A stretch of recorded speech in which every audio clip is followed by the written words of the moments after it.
एक शिक्षक असतात ज्या शिक्षकांकडे 2 रुपयाचा एक पेन असतो आणि ते दररोज तो पेन हरवतात. आता एक दिवस काय होतं ना, ही गोष्ट त्यांच्या बायकोला कळते आणि बायको म्हणते की तुमचं दररोज पेन नेमका हरवतो कसा काय.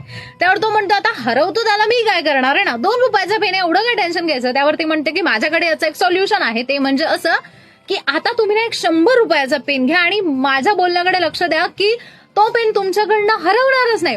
ती म्हणते की असं कसं हरवणार नाही, म्हणजे तो म्हणतो. त्यावर ती म्हणते की तुम्ही घ्या. तर तो पेन घेतो, दुसऱ्या दिवशी खिशात ठेवतो आणि त्यानंतर चक्क त्याचा पेन हरवतच नाही. कारण तो प्रत्येक वेळी पेन पडला का, हरवला का, 100 रुपयाचा पेन आहे, तिने शर्त लावली होती की पडून जाईल, हरवणार नाही, असं तसं 100 गोष्टी. आणि शेवटपर्यंत तो पेन जो असतो ना तो त्याच्याकडनं हरवत नाही. चक्क वर्ष जात आणि मग बायको म्हणते की पेन हरवला नाही का तुमचा. त्यावर तो म्हणतो की नाही हरवलं, पण तुला कसं माहिती. तेव्हा तो म्हणतो की जेव्हा कधी आपण एखाद्या गोष्टीसाठी थोडंसं जास्त देतो ना एफर्ट्स, जे रिलेशनशिपमध्ये असतील, मैत्रीमध्ये असतील किंवा फॅमिली मॅटर्स मध्ये फॅमिलीमध्ये असेल किंवा मग करिअरला घेऊन असतील, जेव्हा तुम्ही तुमचे 100% देता ना तेव्हा तुम्ही त्याची काळजी घेता. पण तुम्हाला एकदम क्विकली स्वस्त आहे असंच घेऊ शकतो असं वाटलं की मग माणसाला त्याची किंमत राहत नाही. त्यामुळे जे मिळालंय ना त्याची किंमत करायला शिका आणि गोष्टी मिळवताना ना 100% एफर्ट्स द्यायला शिका.